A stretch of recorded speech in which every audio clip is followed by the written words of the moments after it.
This is Greece.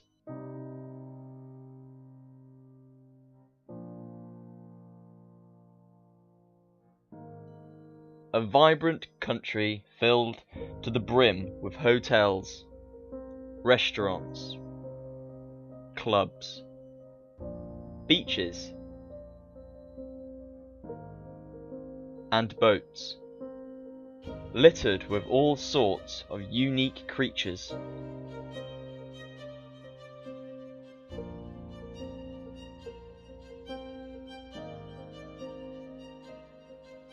And fantastic structures.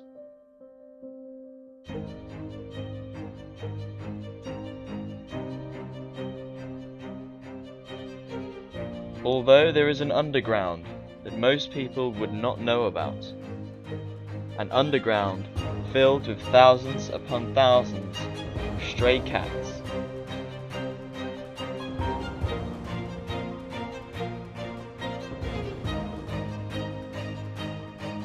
Greek cats.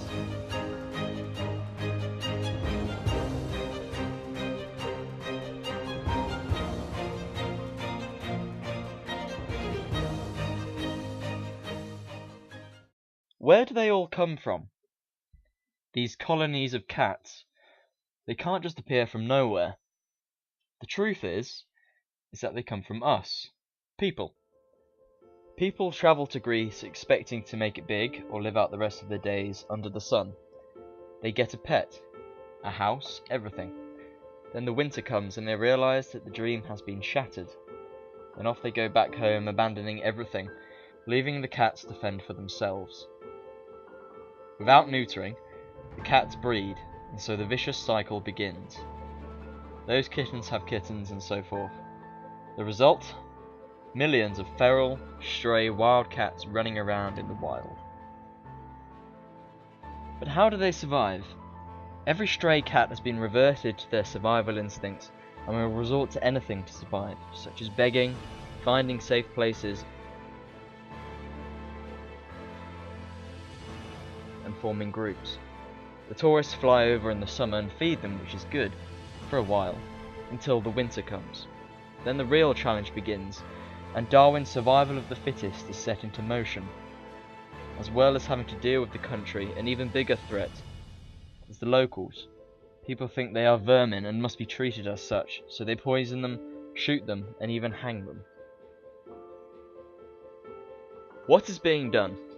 There are multiple charities situated in Greece who work to help the cats and dogs, or any other animal in need.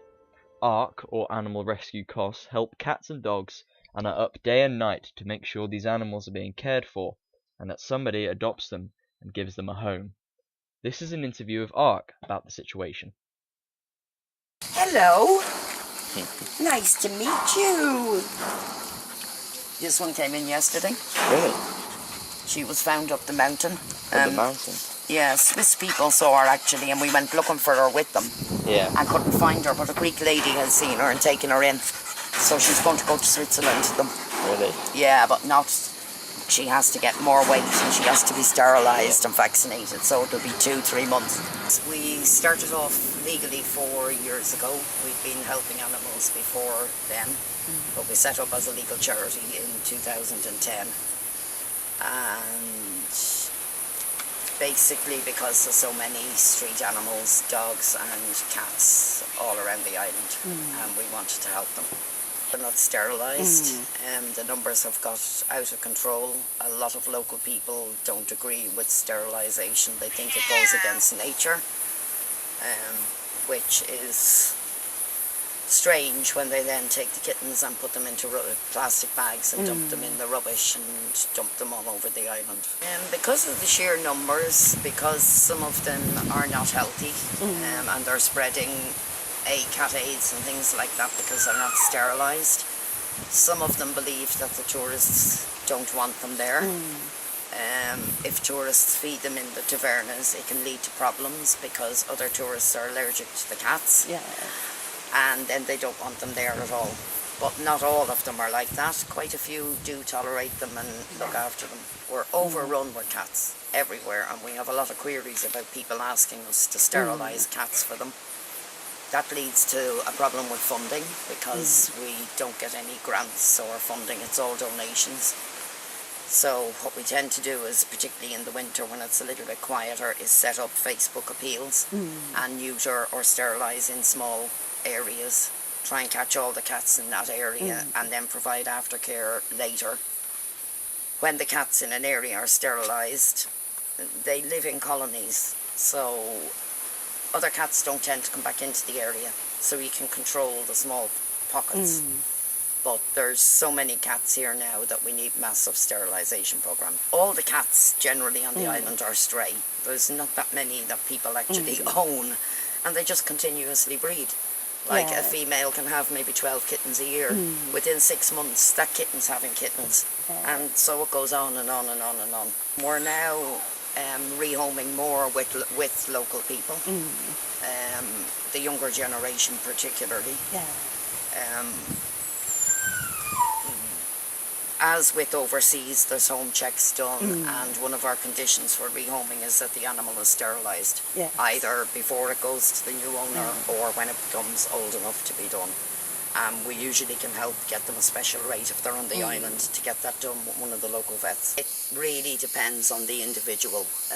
The younger people are a lot more easy to talk to, and a lot of it is education. People don't understand, they don't know how to treat the animals, but what we try to do as much as possible is work with the local people and improve the conditions for their dog if it's not living in good conditions, so that they learn how to look after it properly and the dog has a better life. We've also got a lot of great people on the island who do feed the cats in the winter. They ring us if a dog needs help, they foster dogs sometimes. It's changing, slowly it's changing.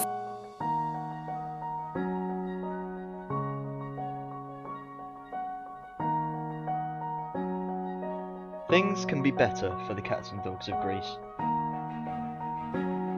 From a small donation to even taking one home. And since the cats and dogs can't ask for help, then we have to do it for them.